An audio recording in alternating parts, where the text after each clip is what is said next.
क्या आप हमारे साथ खड़ी नहीं होगी? आप भी हमारे साथ आइए।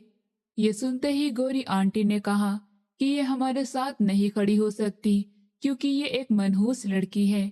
मैं इसके हाथों से अपनी बेटी को बर्बाद होता हुआ नहीं देख सकती। इसी की वजह से तो मेरे बेटे की भी जान चली गई और खुद ये विधवा हो गई है। ये ना हो कि ये मेरी बेटी को भी विधवा कर दे। इस बात पर मेरे भाई ने अचानक मुझसे कहा था, भाई मुझे मरना नहीं है, आप छोड़िए ना इस लड़की को। हमें क्या, शादी तो मेरी है ना, आप मेरी शादी में खुश रहिए। मेरी एक आदत थी कि मैं कभी भी गलत बात बर्दाश्त नहीं कर सकता था। अगर ये विधवा होकर हमारे साथ नहीं खड़ी हो सकती तो एक दुल्हन बनकर तो खड़ी हो सकती है ना। मेरी बात पर सबने चौंक कर मेरी तरफ देखा था। इस बात का क्या मतलब हुआ? गोरी आंटी ने नासमझी से देखा तो मैंने गहरी सांस ली। अगर किसी को कोई परेशानी ना हो तो मैं इस लड़के से शादी करना चाहता हूँ। मेरा नाम अभिषेक है। मैं अपनी बिजनेस मीटिंग के सिलसिले में शहर से बाहर गया हुआ था, लेकिन अपनी पत्नी को सरप्राइज देने के लिए बीच में से ही आ गया था। लेकिन जैसे ही मैंने अपने कमरे का दरवाजा खोला तो मैं ये देखकर हैरान रह गया था। कौन हो तुम और हमारे कमरे में क्या कर रहे हो? मैंने जैसे ही अपने कमरे का दरवाजा खोला तो अपने बेड पर किसी और को पूरे हक से लेटे हुए देखकर मेरा खून खोलकर रह गया था। इससे पहले कि मैं उसे चोर समझकर उसको मारता या पीटता, वॉशरूम से आवाज आई, कौन है राहुल? तभी गीले बालों को तौलिए से लपेटती हुई सुरभि बाहर आई और जैसे ही उसकी नजर सामने खड़े अपने पति पर पड़ी तो वो हैरान रह गई। आप यहाँ कैसे? मेरा मतलब है कि आप तो एक हफ्ते के बाद आने वाले थे ना। और ये नज़ारा देखकर मेरा तो ऐसा हाल हो गया था कि जैसे मेरा दिमाग अभी फट जाएगा। मैं समझने की कोशिश कर रहा था कि आखिर एक अनजान आदमी मेरी पत्नी के साथ उसी कमरे में क्या कर रहा है। ये सब क्या चल रहा है? मेरे गले से बहुत मुश्किल से आवाज निकली थी, ये आदमी कौन है जो मैं समझ रहा हूँ? क्या वो सच है? मैं कैसे कह देता कि मैं यही समझ पाया हूँ कि मेरी पत्नी मेरे पीठ पीछे मुझे धोखा दे रही है। उस आदमी का पूरे हक से मेरे बेड पर लेटना और मेरी पत्नी का इतनी सुकून से खड़े रहना साफ साफ और चिल्ला चिल्ला कर गवाही दे रहा था कि यहाँ बहुत कुछ गलत हो चुका है। अभिषेक, मेरा यकीन करिए, आप जैसा समझ रहे हैं ऐसा कुछ भी नहीं है। ये तो मेरा दोस्त है। मैं अकेले घर में घबरा गई थी तो तभी मैंने इसे बुला लिया। सुरभि ने जल्दी से बात संभालने की कोशिश की, लेकिन मैं जो कुछ अपनी आंखों से देख चुका था वो मुझे साफ साफ बता रहा था कि मेरी जान से प्यारी पत्नी ने मुझे धोखा दिया है। उस आदमी ने हम दोनों पति पत्नी को आपस में बात करते देखकर मौके का फायदा उठाया और जल्दी से भाग गया। मेरा दिल चाह रहा था कि मैं उसके पीछे भागूं और उस आदमी से पूछूं कि वो यहाँ पर क्या करने आया है और उसको मारूं पीटूं, लेकिन मेरी टांगों से जैसे जान ही खत्म हो गई थी। मैं गिर सा गया था, चेहरे की रंगत एकदम से पीली पड़ गई थी। तुम मुझे धोखा कैसे दे सकती हो सुरभि? आखिर क्या कमी थी मेरे प्यार में? मैं तुम्हें सरप्राइज देने के लिए यहाँ तक चला आया और तुमने तो मुझे ही सरप्राइज कर दिया। जैसे ही वो मेरे पास आने लगी मैं चिल्ला उठा था और उसे धक्का देकर अलग कर दिया। अभिषेक, मेरा यकीन करिए, ऐसा कुछ नहीं है। मैं सिर्फ आपसे ही प्यार करती हूँ। सुरभि ने पूरी कोशिश की कि वो एक बार फिर से मुझे अपने बस में कर सके, मुझे अपने जाल में फंसा सके, लेकिन उसकी असलियत अब खुल चुकी थी। बताओ कौन था वो? उसने सर झुकाकर बताना शुरू किया। वो मेरा दोस्त है, मैं उसी को पसंद करती थी। मैंने आपसे पैसे के लिए शादी की थी। ये उसके शब्द नहीं, ये एक खंजर थे। मैं तो समझता था जितना प्यार मैं उससे करता हूँ वो भी मुझसे उतना ही प्यार करती है, लेकिन ये सब कुछ फ्रॉड निकला। मैंने इस वक्त उसे कमरे से क्या, अपनी जिंदगी से भी निकाल कर बाहर कर दिया था। तुम मेरी मोहब्बत के लायक ही नहीं हो। इस घर से निकल जाओ, जो लेकर जाना चाहती हो ले जाओ, लेकिन आज के बाद कभी मेरे सामने मत आना। डाइवोर्स के पेपर मैं तुम्हें बहुत जल्द भेज दूंगा।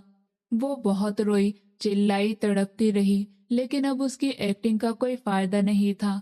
इसलिए उसने यही सोचा कि जो कुछ वो समेट सकती है समेट कर यहाँ से चली जाए।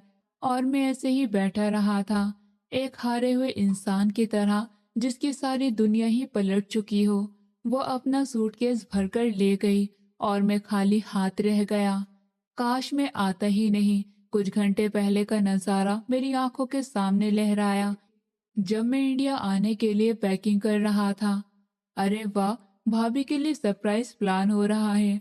मैं भी कहूँ कि आपको घर जाने की इतनी जल्दी क्यों हो रही है? अक्षत ने मुझे छेड़ते हुए कहा, जो फोन पर फूलों का बुके ऑर्डर कर रहा था। हम दोनों बिजनेस मीटिंग के लिए अमेरिका आए हुए थे और यहाँ पर हमें एक हफ्ते से भी ज्यादा हो गया था। मैं अक्षत की बात पर बस मुस्कुरा कर रह गया था। कैसे उसे बताता कि एक हफ्ता मैंने कितनी मुश्किल से काटा है। जिसको देखे बिना आपकी सुबह भी नहीं होती हो, उसके बिना 7 दिन कैसे कटे मुझे ये 7 साल के बराबर लग रहे थे। भाई, अभी हमारी मीटिंग चल रही है, आपको याद है ना? अभी हमें एक हफ्ता और यहाँ रुकना है और आप हैं कि इंडिया भागे जा रहे हैं। अक्षत ने गुस्से से कहा। वो सिर्फ मेरा रिएक्शन देखना चाहता था। मैं अपने सूटकेस में कपड़े रखते हुए बिजी अंदाज में बोला, यार तुम्हें पता तो है कि तुम्हारी भाभी की बर्थडे है। मैं बस जाऊंगा और कल की फ्लाइट से ही वापस आ जाऊंगा। जानता हूँ बिजनेस भी इम्पोर्टेंट है, लेकिन सुरभि मेरे लिए बिजनेस से भी ज्यादा इम्पोर्टेंट है और ये तुम भी अच्छी तरह से जानते हो। अक्षत हंसकर रह गया था। वो अपने भाई की सुरभि से मोहब्बत को अच्छी तरह जानता था कि मैं कितनी हद तक अपनी पत्नी से प्यार करता हूँ। मैं रात 8 बजे से पहले घर पहुंचना चाहता था, लेकिन कुछ फ्लाइट की देर और कुछ ट्रैफिक की वजह से घर पहुंचते पहुंचते मुझे 10 बज गए थे। पहुंचने से पहले मैंने फूलों के बुके और कुछ गिफ्ट सुरभि को भेजकर फोन पर माफी मांग ली थी कि मैं नहीं आ पाऊंगा और मेरा मकसद यही था कि मैं अचानक उसके सामने पहुंचकर उसे सरप्राइज दे सकूं। लेकिन किस्मत ने तो मेरे साथ ही एक बहुत बड़ा सरप्राइज कर दिया था। वो रात मेरी कांटों पर गुजरी थी और वही रात किसी और पर भी नर्क बनकर गुजरी थी। अपेक्षा ने सुबह ही अपने पति को हंसते मुस्कुराते हुए काम पर जाने के लिए बाय कहा था, लेकिन इस बात से वो बेखबर थी कि वो आखिरी बार अपने पति को देख रही है। उसकी शादी को 1 महीना हो चुका था और आज पहले दिन उसका पति काम पर जा रहा था। ये शादी सारे खानदान से लड़कर और खूब सारी नफरतें मोल लेकर की गई थी, क्योंकि अपेक्षा को खानदान में कोई भी पसंद नहीं करता था। लेकिन फिर भी वो दुल्हन बनकर इस घर में आ गई थी। रोज के काम निपटाते हुए दोपहर हो गई और उसके बाद वो सोचने लगी कि रात का खाने के लिए क्या तैयारी करे या कुछ ऐसा खास बनाए जो उसके पति को बहुत ज्यादा पसंद हो। आखिर वो उससे इतनी मोहब्बत करता था तो उसका भी हक है कि वो उसकी पसंद का ख्याल रखे। अभी वो सोच ही रही थी कि कमरे से उसकी नंद तान्या की चिल्लाती हुई आवाज आई थी। वो रोते हुए अपने माँ को आवाज दे रही थी, माँ, माँ जल्दी से इधर आइए। माँ, भाई के दोस्त का फोन आया है, भाई का एक्सीडेंट हो गया है। ये सुनते ही अपेक्षा जहाँ थी वही की वही रह गई थी। सुमित का एक्सीडेंट? उसकी सास चिल्लाने लगी थी, हाय मेरा जवान बच्चा, इस मनहूस लड़की की वजह से हुआ है। मैंने कहा भी था कि इस लड़की से शादी मत करना, ये जहाँ जाती है नुकसान करती है। हाय मेरा बच्चा। वो सीने पर हाथ रखकर तेज आवाज में चीखने लगी थी और वो बस सर झुकाए सुमित के ठीक होने की प्रार्थनाएं मांगने लगी थी। लेकिन कुछ प्रार्थना पूरी नहीं हुई। वो जानती थी कि वो दोनों कभी भी उसे अस्पताल लेकर नहीं जाएंगी, इसलिए अपेक्षा कमरे में बंद होकर खूब ढेर सारी प्रार्थना करने लगी थी। उसे यकीन था कि सुमित हॉस्पिटल से ठीक होकर ही घर वापस आ जाएगा, लेकिन एम्बुलेंस का बजता हुआ सायरन उसके दिमाग को पागल कर देने के लिए काफी था। वो भागकर कमरे से बाहर निकली तो एम्बुलेंस में से एक बेजान शरीर लॉन में रखा जा रहा था। वो बेहोश होकर गिर गई और उसके बाद उसे होश आया तो पता चला कि उस पर क्या बीत चुकी है। सुमित तो कब का जा चुका था और अब वो थी और उसकी यादें। उसकी सास हर किसी को बताती थी कि ये बहू नहीं चुड़ैल है, इसी ने मेरे बेटे को मुझसे अलग किया। इसी की वजह से वो इस दुनिया से चला गया। पैदा होते ही अपने माँ बाप को खा गई। फिर इसके चाचा चाची ने इसे पाला तो उनका भी नुकसान करवाती गई। इसी लड़की की वजह से मैंने मना किया था अपने बेटे को कि इस लड़की की मोहब्बत में मत पड़ो, लेकिन उसने मेरी एक भी नहीं मानी और देखो अपनी जान से चला गया। पता नहीं इसके चाचा चाची इसको उस शादी में क्यों लेकर आ गए थे जहां पर मेरे बेटे ने इसको देख लिया था और वो इसके लिए पागल हो गया था। काश ये उसी दिन मर जाती। अपेक्षा ऐसी बातों को सुनकर खामोश रहती थी, क्योंकि वो बचपन से ही ऐसी बातें सुनने की आदी हो चुकी थी कि वो मनहूस है, वो नुकसान कर देती है, उसकी काली जुबान है और ऐसी बहुत सी बातें। पहले तो उसे तकलीफ भी होती थी, लेकिन धीरे धीरे उसने इन्हीं बातों के साथ जीना सीख लिया था। वो एक रात अपेक्षा और मेरी जिंदगी में तूफान ले आई थी, लेकिन हम क्या जानते थे कि हर तूफान के बाद एक नया दौर जन्म लेता है। अपेक्षा एक छोटे से शहर में रहती थी और कहा मैं शहर के सबसे बड़े इलाके में रहने वाला। दोनों ही अपनी जिंदगी में जख्म और चोट खाए हुए थे, लेकिन तकदीर ने हमारे मिलन को पहले से ही तय कर रखा था। बस अब किस्मत देख रही थी कि वो कब हम दोनों को मिलाए। भाई, आप आखिर कब तक उस धोखेबाज औरत को याद करते रहेंगे? आप जानते हैं ना कि इस दुनिया में मेरा इकलौता सहारा आप ही हैं, और अगर आप ही अपने होश खो बैठेंगे तो मैं किसके सहारे जीऊंगा? अक्षत कितने दिनों से मुझे मेरी असली हालत में वापस लाने की कोशिश कर रहा था, लेकिन मैं था कि कमरे से बाहर निकलने का नाम ही नहीं लेता था। अपने हाल में चुपचाप रहता और ये बात अक्षत को तकलीफ दे रही थी। 2 हफ्ते गुजर चुके थे और अभी तक उस औरत की याद से मैं बाहर नहीं निकला था। तुम जानते हो ना कि मैं उसे कितना चाहता था, उस पर कितना भरोसा किया था। क्या हर औरत ऐसे ही धोखेबाज होती है? मैं खोए खोए से अंदाज में बोला तो अक्षत का दिल कटकर रह गया था। मुझे दुनिया ने सब्र करते और मुसीबतें झेलते ही देखा था। जब मैं छोटा था तो माँ बाप चले गए और मेरे ऊपर मेरी और मेरे भाई की जिम्मेदारी आ पड़ी, जिसे मैंने बहुत अच्छे तरीके से निभाया। और जब मेरी अपनी खुशियों का वक्त आया तो पत्नी ने ही मुझे धोखा दे दिया। अक्षत की कोशिशों की वजह से कुछ दिनों के बाद मैंने ऑफिस जाना शुरू कर दिया था। अपेक्षा तान्या के कमरे की सफाई करने के लिए जैसे ही उसके कमरे में गई तो वो हैरान रह गई थी। तान्या फोन पर किसी से बात कर रही थी और उसकी बातों से साफ महसूस हो रहा था कि वो किसी लड़के से बात कर रही है। जैसे ही उसने कदमों की आवाज सुनी, तान्या ने जल्दी से फोन बंद कर दिया। आपको तमीज नहीं है कि जब भी किसी के कमरे में जाते हैं तो खटखटा कर जाते हैं। वो घबरा गई थी। मैं सफाई करने आई थी। तानिया ने एक जहरीली नजर उसके ऊपर डाली। हाँ, वो तो नजर आ ही रहा है और तुम कर ही क्या सकती हो। जाओ अभी यहाँ से। जब मैं बाहर जाऊंगी तो कर लेना सफाई। हर वक्त मेरे सर पर सवार रहती हूँ। उसको अच्छे से बेइज्जत करने के बाद वो अपनी माँ के पास गई थी। माँ, आखिर भाई के बाद इस औरत का यहाँ इस घर में रहने का क्या मकसद बनता है? आप इसे निकाल क्यों नहीं देती? और ये सवाल सिर्फ तानिया के दिमाग में ही नहीं, बल्कि हर एक के दिमाग में आता था कि अगर गौरी आंटी को अपेक्षा से इतनी ही नफरत है तो उन्होंने उसे घर पर क्यों रखा हुआ था? तान्या के सवाल पर उनके चेहरे पर जीत भरी मुस्कुराहट दौड़ गई थी। बुद्धू हो तुम। अपेक्षा को इस घर में रखने में पूरी तरह हमारा फायदा है। तानिया ने नासमझी से अपनी माँ को देखा और पूछा, वो कैसे आखिर? आप ही तो कहती हैं कि ये लड़की ठीक नहीं है, इसकी वजह से नुकसान होता है, तो फिर हम इसको अपने घर में क्यों रखें? तो गौरी आंटी कहने लगी, असली बात तो ये है कि इस लड़की की वजह से हमें बहुत सुकून हो गया है। पहले सारे काम मैं करती थी और जब से अपेक्षा ने पूरा घर संभाल लिया है तो सुकून हो गया है। अब अगर इसको निकाल दिया तो काम कौन करेगा? क्या तुम करोगी? तानिया ने जल्दी से हाथ उठाए। मुझसे तो आप उम्मीद भी मत रखना कि मैं कोई काम करूंगी। वो उसे समझाते हुए कहने लगी, इसीलिए तो इसे अपने घर में रखा हुआ है कि काम करती रहेगी और बदले में 2 वक्त की रोटी ही तो चाहिए उसे। वो अपनी माँ की समझदारी को समझ चुकी थी।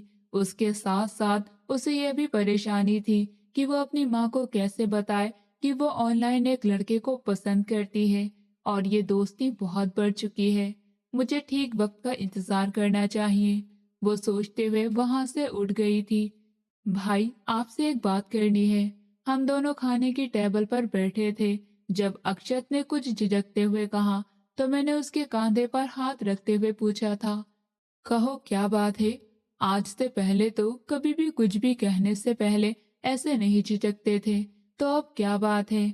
मैं अंदाजा लगाते हुए बोला था, कहीं कोई लड़की का चक्कर तो नहीं है। और मेरे इस तरह ठीक अंदाजा लगाने पर अक्षत ने चकराकर मेरी तरफ देखा था। भाई, आपको कैसे पता चला? मैं नजर घुमाते हुए बोला, जिस तरह तुम शर्मा रहे हो इससे तो यही साबित होता है कि तुम किसी लड़की को पसंद करने लगे हो। चलो बताओ कौन है और कब रिश्ता लेकर जाना है।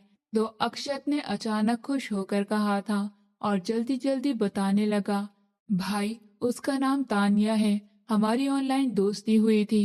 3 साल से एक दूसरे को जानते हैं हम। एक दूसरे से शादी करना चाहते हैं। आप यकीन करिए कि वो बहुत अच्छी लड़की है। उसकी ऑनलाइन मोहब्बत का सुनकर मैं थोड़ी देर के लिए सोच में पड़ गया था कि उसको क्या जवाब दूं। मैं जिस लड़की पर सबसे ज्यादा भरोसा करता था उसी ने मुझे धोखा दिया। तो ये तो फिर भी ऑनलाइन प्यार की बात थी। मुझे सोच में डूबा देखकर अक्षत ने मेरा हाथ पकड़ लिए थे। भाई, मैं जानता हूँ कि आप क्या सोच रहे हैं कि ऑनलाइन किसी पर भरोसा नहीं किया जा सकता, लेकिन यकीन करिए वो लड़की मुझसे बहुत ज्यादा वफादार है। हम आज से नहीं बल्कि 3 सालों से एक दूसरे से बात करते हैं और मैंने अब तक उसमें कोई भी बुरी बात नहीं देखी। उसके इतने कहने पर मैंने हाँ कर दी थी। मैं सिर्फ अपने भाई की खुशी चाहता था और बोला, ठीक है, जब तुम कहोगे हम रिश्ता लेकर चले जाएंगे। अक्षत ने खुश होकर मुझे गले से लगा लिया था। तानिया को जब अक्षत ने बताया कि मेरे भाई शादी के लिए मान गए हैं, तुम भी अपने घर में बात कर लो, तो वो भी बहुत ज्यादा खुश हो गई थी। उसे यही था कि पता नहीं अक्षत का बड़ा भाई माने या नहीं, और वो अपने भाई के बिना कोई भी कदम नहीं उठाता था। जिस जिंदगी का तानिया सोच रही थी वो सिर्फ उसे अक्षत ही दे सकता था। उसे अपने रिश्तेदारों में कोई दूर दूर तक ऐसा नजर नहीं आता था जो उसकी ख्वाहिशों को पूरा कर सके। इसलिए उसने बहुत सोच समझकर अक्षत से रिश्ता बनाया था। अपनी माँ को उसने बहुत डरते डरते अक्षत के बारे में बताया। पहले तो वो बहुत ज्यादा गुस्सा हुई थी और नाराज भी, लेकिन जब गौरी आंटी को पता चला कि लड़का बड़े शहर में एक बहुत बड़ा बिजनेसमैन है, तो वो भी मान गई थी। अपेक्षा को उन्होंने बुलाया और कहा, मेरी बेटी के रिश्ते के लिए लोग आने वाले हैं। तुमने ही सारी तैयारी करनी है। अगर किसी भी चीज में कोई कमी या कसर रह गई तो मैं तुम्हें इस घर से निकालने में 1 मिनट की भी देर नहीं लगाऊंगी। वो तो कांप कर रह गई थी। उसका सबसे बड़ा डर यही था कि अगर वो यहाँ से निकली तो कहाँ पर जाएगी। इसलिए वो कोई भी सवाल किए बिना, कोई भी बहस किए बिना उनकी हर बात मान लेती थी, क्योंकि वो अच्छे से जानती थी कि अगर यहाँ से निकल गई तो उसे कोई भी नहीं रखेगा। चाचा चाची ने तो पहले ही उससे दूरी बना ली थी। बताए गए दिन पर जब मैं अक्षत के साथ उस घर में आया तो मेरी पहली नजर अचानक अपेक्षा पर गई थी, लेकिन दरवाजे पर हमें गोरी आंटी ने ही वेलकम कहा था और वो दूर खड़ी थी, लेकिन फिर भी मुझे वो बहुत खास लगी थी। हम लोग अंदर गए और अपेक्षा भाग भाग कर सारे काम करने लगी। उसी ने ही हमें चाय और नाश्ता पेश किया, फिर बर्तन भी वही उठा कर ले गई। उसके बाद तानिया को लेकर आई। जिस तरह वो काम कर रही थी मुझे लगा शायद वो इस घर की नौकरानी है, क्योंकि जब मैंने अंगूठी पहनाने के लिए इजाजत मांगी तो गौरी आंटी ने उस लड़की को नहीं बुलाया था, जिससे मुझे यकीन हो गया कि शायद वो घर की मेंबर नहीं है। मुझे ये भी हैरानी थी कि उन लोगों ने अपने किसी रिश्तेदार को भी नहीं बुलाया था। गोरी आंटी बोली, असल में मैं चाहती थी कि पहले मेरी बेटी का रिश्ता पक्का हो जाए, तो फिर एक ही बार शादी पर मैं सब रिश्तेदारों को बुलाऊंगी। मेरा भी यही ख्याल थे, इसीलिए मैंने ज्यादा जानने की कोशिश नहीं की। मैंने सगाई की रस्म के तौर पर एक अंगूठी और 1 लाख का चेक तानिया को दिया और अपने साथ लाए गए ढेर सारे तोहफे भी उसके हवाले कर दिए। जाते जाते मुझे उस लड़की का ख्याल आया। जब बाहर निकला तो अपेक्षा एक कोने में ही खड़ी थी। मैंने गोरी आंटी से कहा, आपकी नौकरानी ने बहुत अच्छा इंतजाम किया। मेरे ख्याल से इसको इनाम देना चाहिए। मैंने अपने पर्स से 500 के नोट निकालकर अपेक्षा को थमा दिए और वो हैरान रह गई। उसके तो ख्यालों में भी नहीं था कि मैं ये हरकत करूंगा, और खुद मैंने भी अचानक ही ऐसा किया था। तानिया बोलने ही लगी थी कि ये नौकरानी नहीं, मेरी विधवा भाभी है, लेकिन गोरी आंटी ने उसे कोनी मारकर चुप करवा दिया था। हम लोग चले गए तो वो अपनी बेटी को डांटते हुए कहने लगी कि तुम्हें क्या जरूरत पड़ी है उसकी तारीफ करवाने की, हमारे लिए ये कौन सा इतनी जरूरी है। जबकि अपेक्षा का दिल दुख की गहराइयों से भर गया। ये सब उसके अपने थे, जिनके लिए वो कुछ भी नहीं थी, और मैं एक अजनबी था जिसने थोड़ी देर की मेहनत के लिए उसे इनाम भी दे दिया था। ये अलग बात है कि गोरी आंटी ने वो पैसे भी उससे छीन लिए थे। मुझे वो लड़की और उसकी माँ कुछ ज्यादा खास पसंद नहीं आए थे। अगर अक्षत अपेक्षा के लिए कहता तो मुझे कोई भी परेशानी नहीं होती। वो लड़की पहली ही नजर में मुझे बहुत अच्छी लगी थी और मुझे उसे देखकर पॉजिटिव वाइब्स भी आ रही थी।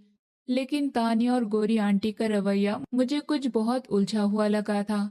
लेकिन अक्षत की खुशी का ख्याल करके मैं चुप हो गया कि जिंदगी तो उसे ही गुजारनी है, मैं कौन होता हूँ मना करने वाला। भाई, अब आप भी अपने लिए कोई लड़की ढूंढना शुरू कर दीजिए। मैं चाहता हूँ कि हम एक साथ शादी करें। घर जाकर अक्षत ने मुझसे कहा तो मैं बस मुस्कुराकर रह गया था। मैं अब क्या बताता कि मेरा दिल शादी नाम के शब्द से ही परेशान हो गया है। अक्षत और तानिया जल्दी जल्दी शादी करना चाहते थे। शादी की तारीख तय करने के लिए कुछ हफ्तों के बाद एक बार फिर से मुझे जाना पड़ा। इस बार मैं अक्षत के साथ नहीं गया था, बल्कि अपने दोस्त और उसकी पत्नी को साथ लेकर गया था। इस बार भी वो लड़की भाग भाग कर सारे काम करती हुई दिखाई दे रही थी।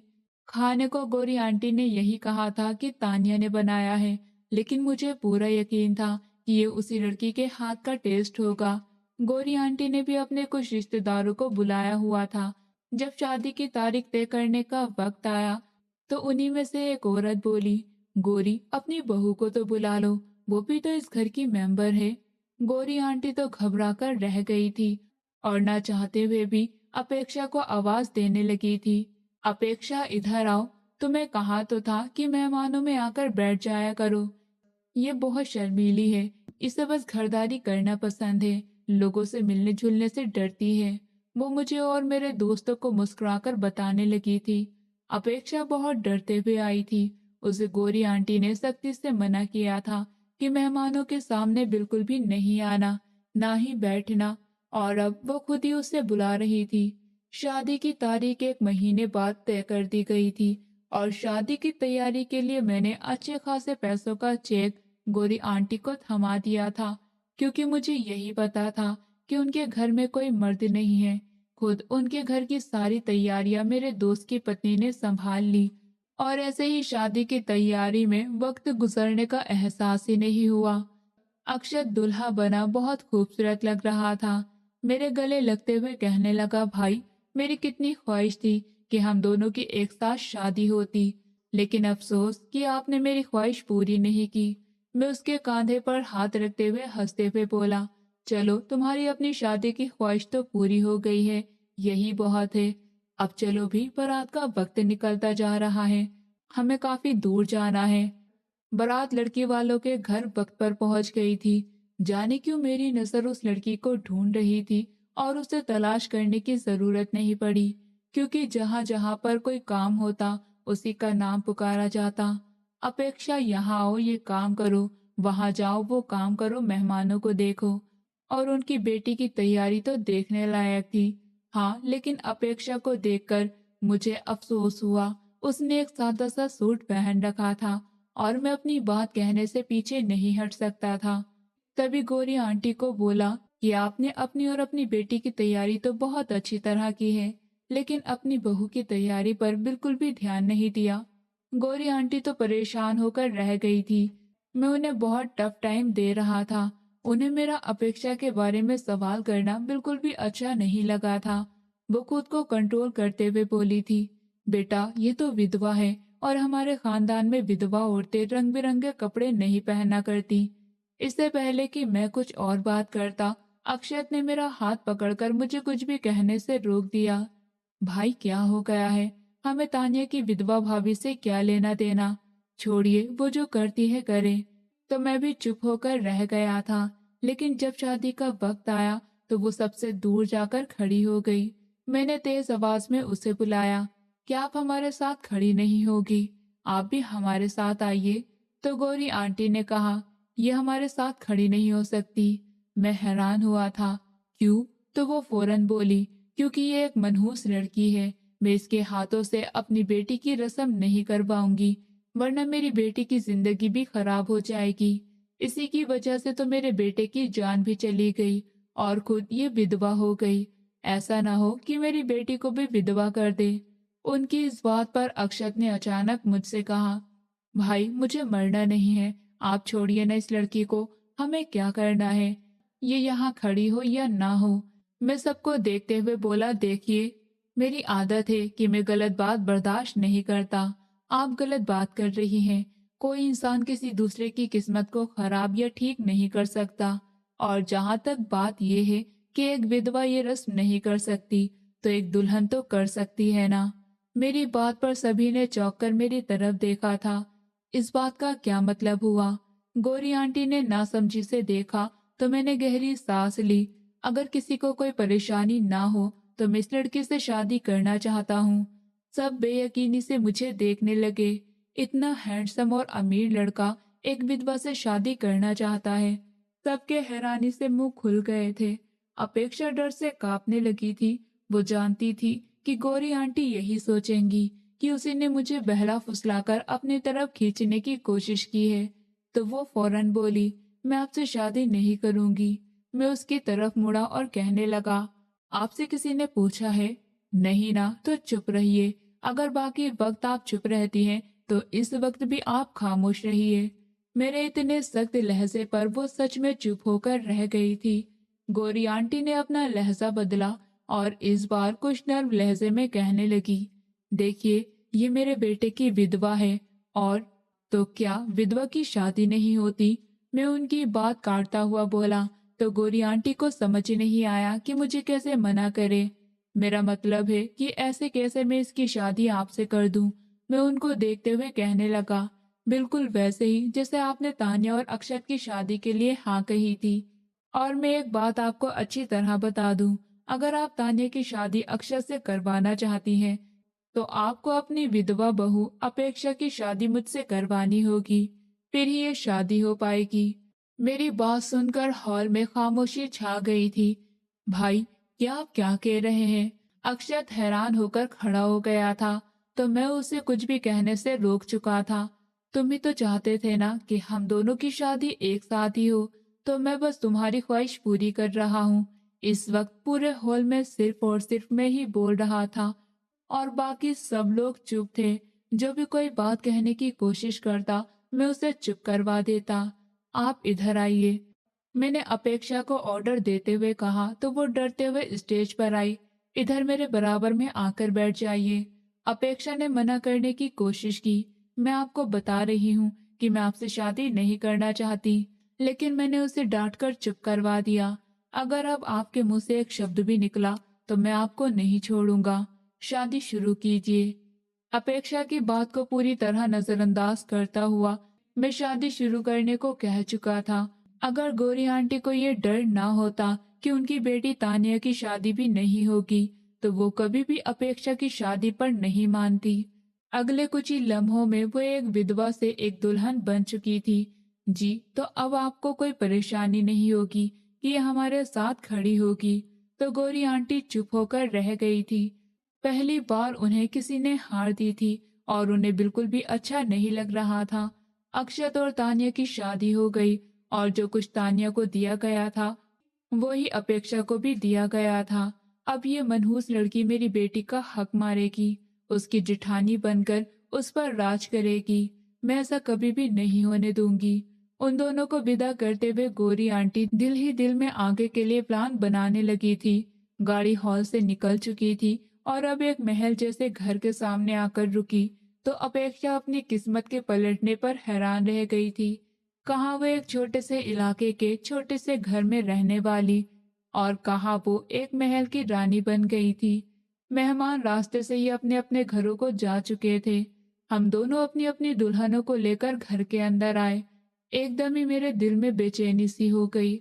ये मैंने इमोशनल होकर क्या फैसला कर लिया। मैंने तो कभी शादी नहीं करनी थी। मुझे तो औरत नाम से नफरत हो गई थी। फिर मैंने ये क्या किया। मैंने एकदम ही अपेक्षा का हाथ छोड़ा था और जल्दी से भागते हुए घर से बाहर चला गया। ये कहाँ चले गए।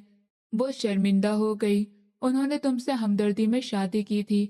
अपने आप को खुशकिस्मत मत समझना। वो भी पछता रहे हैं तुमसे शादी करके, इसलिए चले गए। तानिया ने उसके जख्मों पर नमक छिड़का था। अक्षत तानिया को लेकर अपने कमरे में चला गया था और वो वहां पर अकेली खड़ी सोच रही थी कि क्या करे।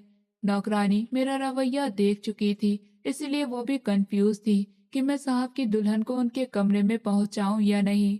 वो भी गायब हो गई और अपेक्षा अकेली वहां खड़ी रह गई। तो क्या ये है मेरी किस्मत। अगर आपको मेरा साथ नहीं निभाना था तो फिर आपने मेरा हाथ ही क्यों थामा था। वो थक कर वही लॉन्च के सोफे पर बैठ गई थी और बैठे बैठे कब नींद में चली गई उसे पता ही नहीं चला। मैं शादी कभी भी नहीं करना चाहता था, लेकिन मेरे दिमाग में ऐसा कुछ था जिसने मुझे ये फैसला करने पर मजबूर कर दिया था। 2 दिन पहले ही मुझे पता चला था कि सुरभि शादी कर रही है। ये खबर देने वाले ने मुझे अच्छा खासा समझाया था कि जब वो धोखा देकर अपनी जिंदगी में आगे बढ़ गई, उसे कोई गम नहीं, कोई पछतावा नहीं। तो तुम क्यों उसकी याद में अपने आप को बर्बाद कर रहे हो। तुम भी शादी करो, बल्कि उससे पहले करो, और उसे दिखा दो कि तुम्हें उसके जाने से कोई भी फर्क नहीं पड़ा। यही वो बातें थी जिन्होंने मुझे वो फैसला एकदम ही करवा दिया। मैं घर वापस आया तो गहरे सन्नाटे ने मेरा स्वागत किया था। मैं सोच ही रहा था कि वो कहाँ पर होगी। ये अपेक्षा मुझे लॉन्च के सोफे पर ही सोती हुई नजर आ गई। मैं दिल ही दिल में शर्मिंदा हुआ। उसे उठाने का सोचा, फिर धीरे से उसे उठाया और अपने कमरे में ले आया। बेड पर उसे लिटाकर उसके ऊपर ब्लैंकेट डाल दिया और खुद दूसरी तरफ सो गया। सोने से पहले मैं इरादा कर चुका था कि मैं अपने इस रिश्ते को अपनाऊंगा। सुबह अपेक्षा की आंख खुली तो वो अपने आप को बेड पर लेटा देखकर हैरान रह गई थी। उसे गुजरी हुई रात का याद आया तो वो और भी ज्यादा शॉक्ड हो गई कि मैं यहाँ पर कैसे पहुंची।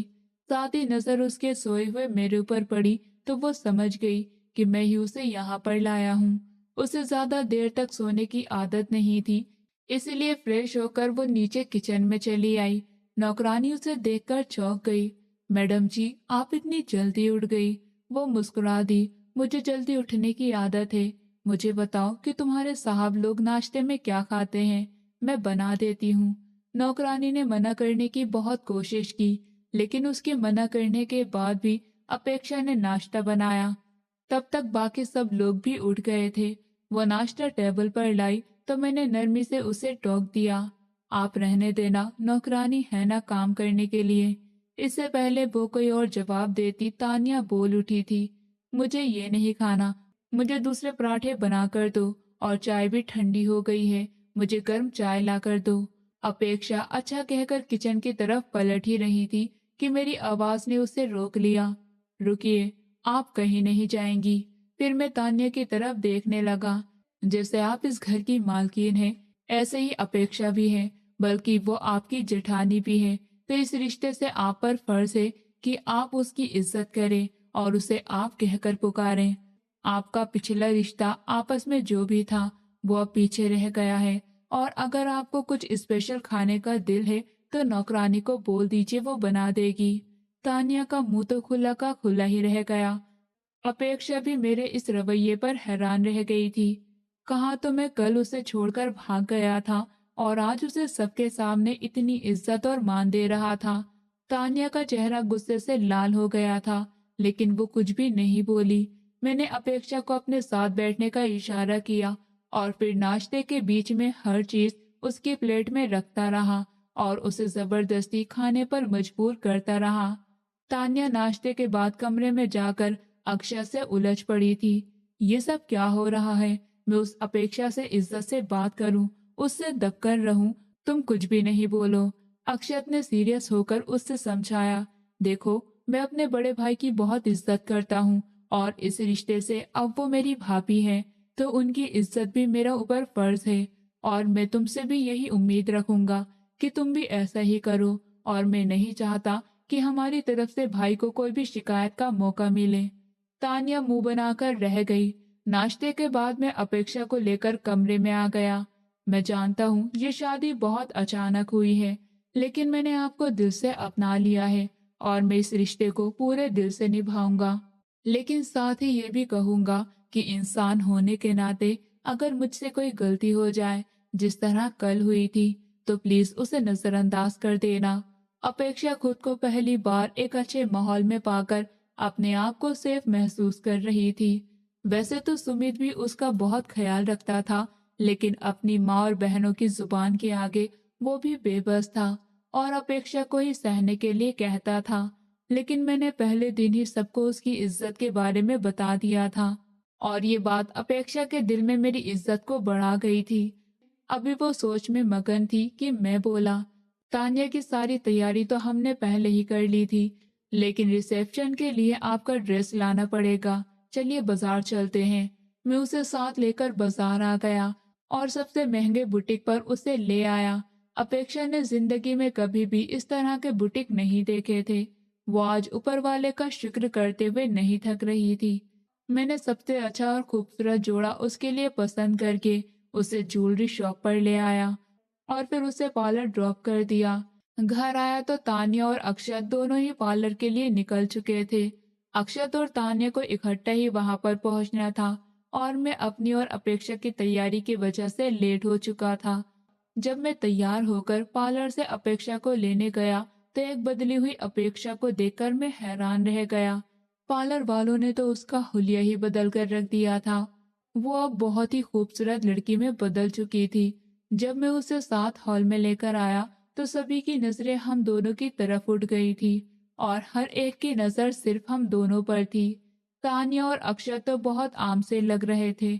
हम दोनों को साथ देखकर हैरान भी हो रहे थे और खुश भी। सब हम दोनों को चांद और सूरज की जोड़ी कह रहे थे और तान्या का ये देख देख कर जलन के मारे बुरा हाल हो रहा था। अपेक्षा कभी इतने लोगों के सामने नहीं आई थी। वो कांप रही थी। मैंने उसका हाथ पकड़ लिया, जैसे उसे दिलासा दे रहा हूँ कि सब ठीक है, मैं तुम्हारे साथ हूँ। मैं उसको साथ लेकर स्टेज तक आया और हम दोनों वहीं पर बैठ गए। रिसेप्शन के फंक्शन में मैं और अपेक्षा ही सबसे अलग लग रहे थे और सब हमारे बारे में ही बातें कर रहे थे। घर आकर अपेक्षा कमरे में परेशानी से बैठी थी कि वो अब अपने हुलिये को ठीक कैसे करेगी। मैं कमरे में आया तो पुरानी यादों ने मेरे दिमाग पर दस्तक दे दी। वो भी तो ऐसा ही दिन था जब मैं अपनी मोहब्बत को पा लेने के घमंड से फूले नहीं समा रहा था। सुरभि दुल्हन बनी इतनी खूबसूरत लग रही थी कि उसको मेरी ही नजर न लग जाए, ये डर लग रहा था। वो रात मेरी जिंदगी की सबसे खूबसूरत रात थी। मन पसंदीदा औरत जब इंसान को मिल जाए तो वो ऐसे ही खुश हो जाता है और तब मेरा भी वही हाल था और आज कमरा भी वही था और हालात भी। लेकिन इस कमरे में मौजूद औरत बदल गई थी। मैं अंदर आया तो अपेक्षा को परेशान देखकर पूछने लगा, क्या हुआ है, कोई हेल्प चाहिए? तो वो रोती हुई आवाज में बोली, मुझे समझ ही नहीं आ रहा कि ये सब कैसे ठीक करना है। उसका इशारा अपने बालों में लगी पिंस और एक्सटेंशंस की तरफ था। उसकी पहली शादी जब सुमित से हुई थी तो वो बहुत ही शांति से शादी का छोटा सा फंक्शन हुआ था। उसको ना ज्वेलरी का इतना पता था और ना ही मेकअप का, और आज तो वो खुद को पहचान ही नहीं पा रही थी। मैंने नरमी से उसकी मदद करना शुरू कर दी। मैंने एक एक करके उसके सर से सब कुछ निकाल दिया। सारी ज्वेलरी भी उतर गई। ये सब करने के बाद अपेक्षा ने अपने चेहरे का मेकअप साफ किया। ये लो, तुम्हारा सारा काम तो मैंने ही आसान कर दिया। अब तुम वॉशरूम में जाकर अपने कपड़े चेंज कर लो। वो बहुत ज्यादा खुश हुई थी। थैंक यू सो मच, आपने मेरी मुश्किल आसान कर दी। मासूमियत भरे लहजे में कहती हुई वो इतनी प्यारी लगी कि मेरा दिल चाहा कि मैं उसे अपने गले से लगा लूं। वो वॉशरूम में चली गई और जब कपड़े चेंज कर कर आई तो उसे अपने आप बहुत हल्का महसूस हो रहा था। आज उसे मुझसे एक अलग ही शर्म सी महसूस हो रही थी। मैं समझ गया था कि वो क्या सोच रही है। मैं कोई भी जबरदस्ती नहीं करना चाहता था और मैं खुद भी अभी इस हालत में नहीं था। यही बहुत था कि मैंने शादी को अपना लिया है। इसलिए मैंने अपेक्षा को रिलैक्स करते हुए कहा था, तुम सो जाओ, फिक्र की कोई बात नहीं है। मैंने ये शादी सिर्फ और सिर्फ सुरभि को ये दिखाने के लिए की थी कि अगर वो मेरी जिंदगी से चली गई है तो मुझे कोई फर्क नहीं पड़ता। मैं अपनी जिंदगी में नई औरत को लाकर बहुत खुश हूँ, लेकिन उसको नीचा दिखाने के चक्कर में मेरा अपना दिल टुकड़ों में टूट गया था।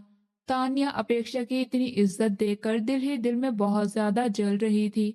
उसने तो खुद इतनी मेहनत और कोशिश करके अक्षत को अपनी जिंदगी में शामिल किया था और ये सब पाया था, और अपेक्षा को तो कुछ भी मेहनत नहीं करनी पड़ी थी। सब कुछ प्लेट में सजा हुआ मिल गया था और यही बात तान्या को चैन नहीं लेने दे रही थी। उसने सोच लिया था कि अब उसको क्या करना है। रात को जब सब डाइनिंग टेबल पर इकट्ठा बैठे थे तो वो कहने लगी, आप दोनों जानते हैं कि मेरी माँ का इस दुनिया में मेरे अलावा, बल्कि हम दोनों के अलावा कोई भी नहीं है। वो अपेक्षा की तरफ इशारा करते हुए बोली। अपेक्षा परेशान हो गई कि अब ये क्या नई चाल चलने वाली है। उसके एक्सप्रेशन देखते हुए तान्या ने अपनी बात जारी रखी। अब वो वहां पर अकेली है और मैं यहाँ पर इतनी दूर।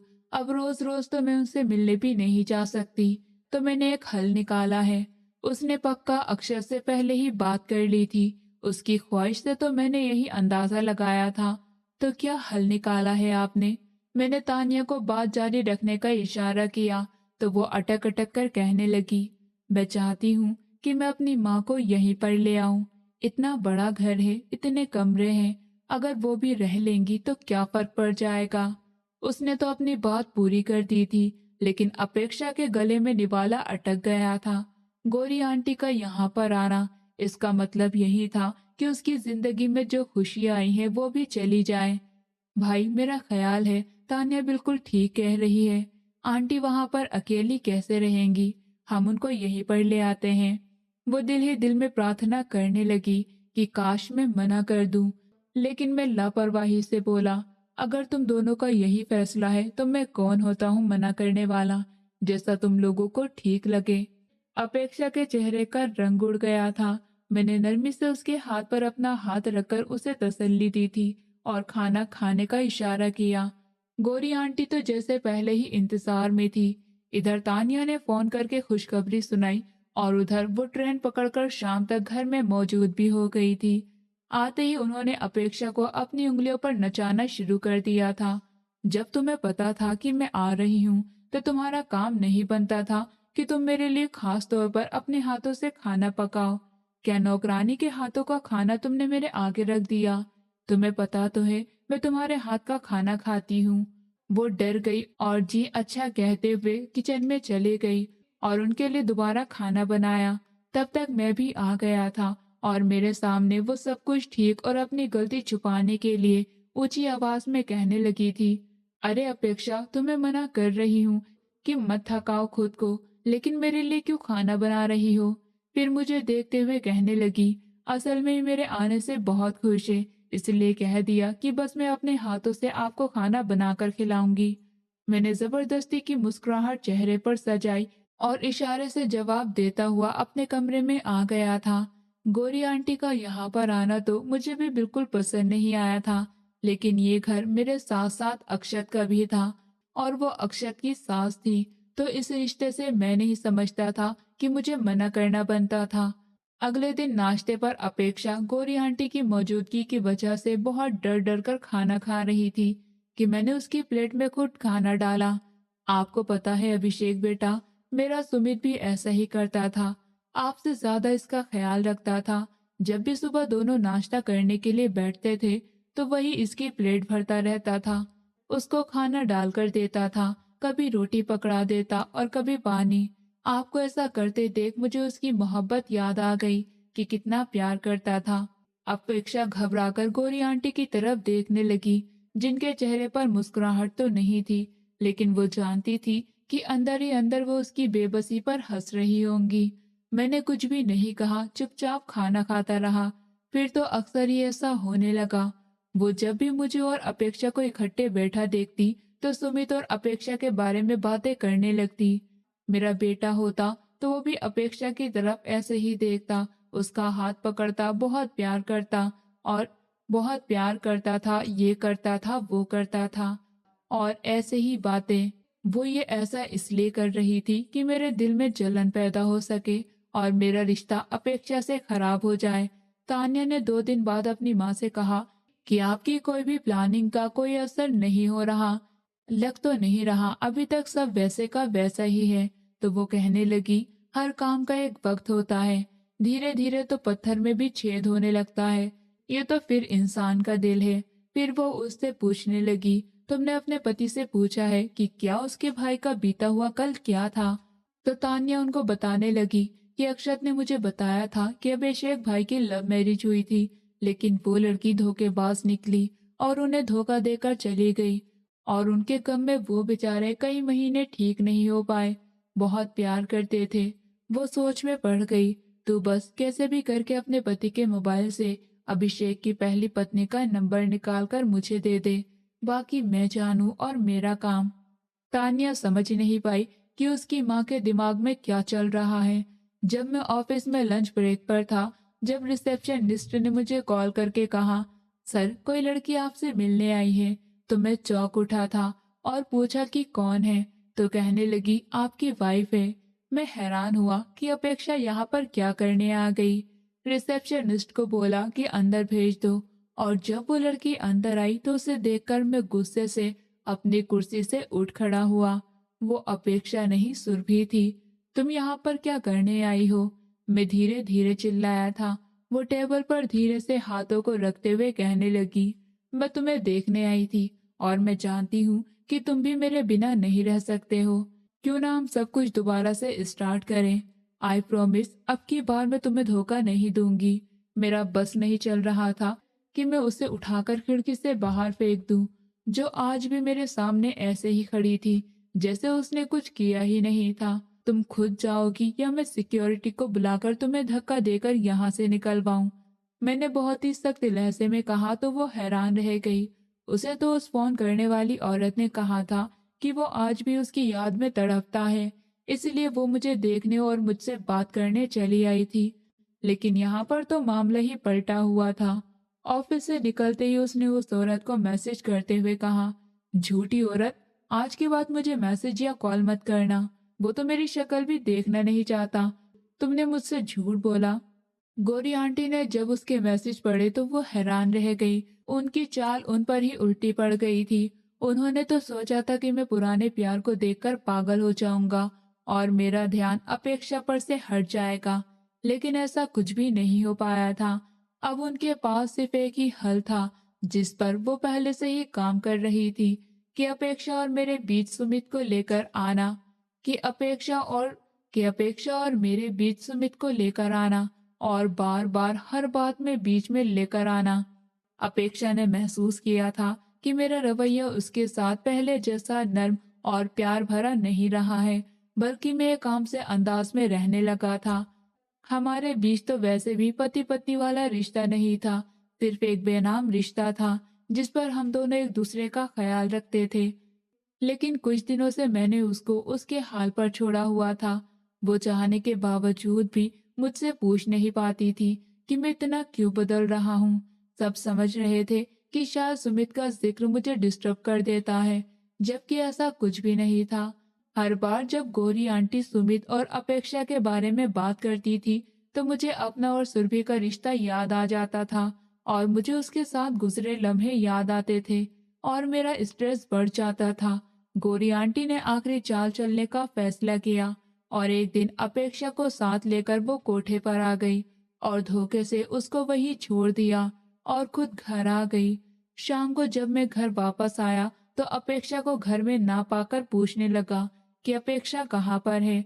तो उन्होंने अपनी एक्टिंग करना शुरू करते हुए रोते हुए बताया कि वो सुबह घर से बाहर निकली थी कि मैं सामने पार्क में जा रही हूँ, थोड़ी देर तक आती हूँ।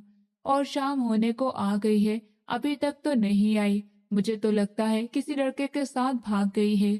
रोज सुबह तुम्हारे जाने के बाद पार्क चली जाती थी और कई कई घंटे बाद वापस आती थी।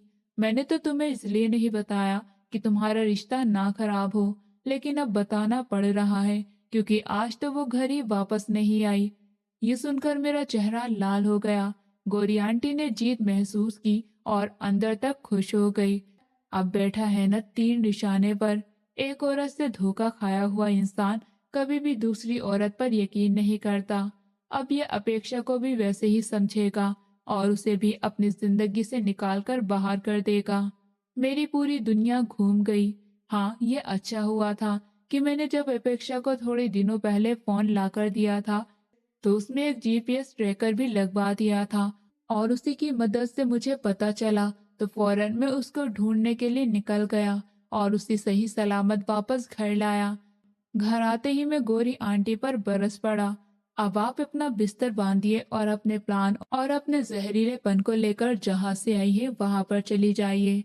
आप क्या समझती हैं कि आप जो प्लान बना रही है मुझे कुछ पता नहीं है।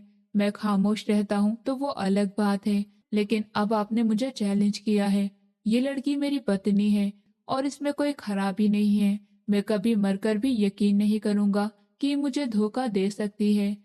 ये मासूम लड़की जो शहर ही पहली बार आई है, जिसे अभी तक मोबाइल इस्तेमाल करना भी नहीं आता, जो घर के बाहर भी नहीं निकल सकती, उसके बारे में आप कह रही हैं कि वो रोज पार्क जाती है।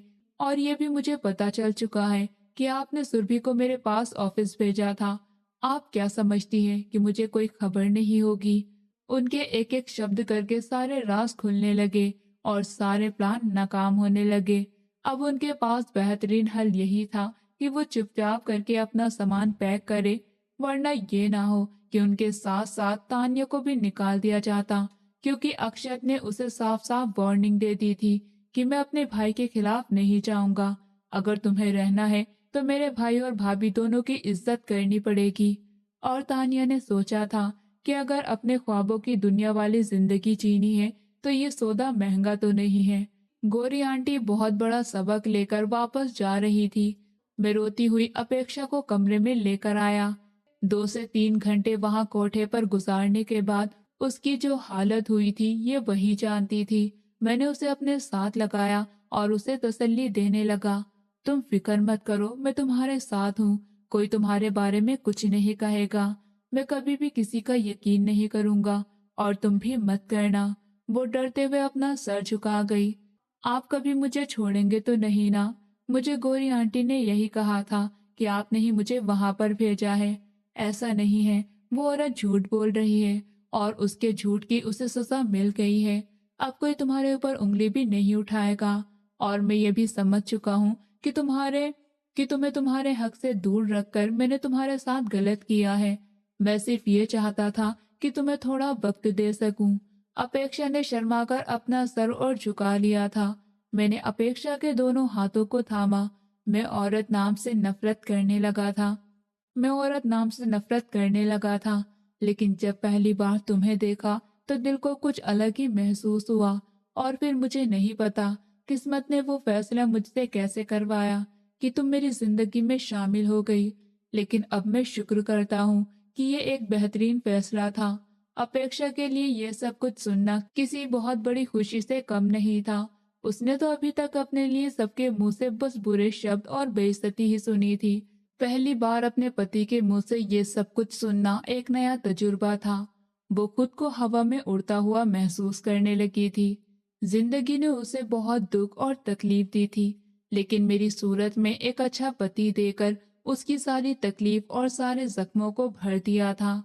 वो खुश थी और मैं भी बहुत ज्यादा खुश था। एक अच्छी और खूबसूरत सुबह की शुरुआत चमकते हुए सूरज से हुई थी।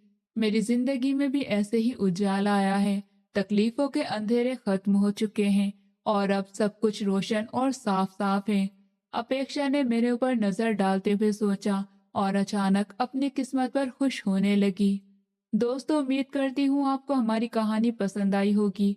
कहानी पसंद आई है तो वीडियो को लाइक करें, चैनल पर नए हैं तो चैनल को सब्सक्राइब करें और हाँ, नोटिफिकेशन बेल को जरूर दबाएं ताकि अगली अपडेट सबसे पहले आपको मिले।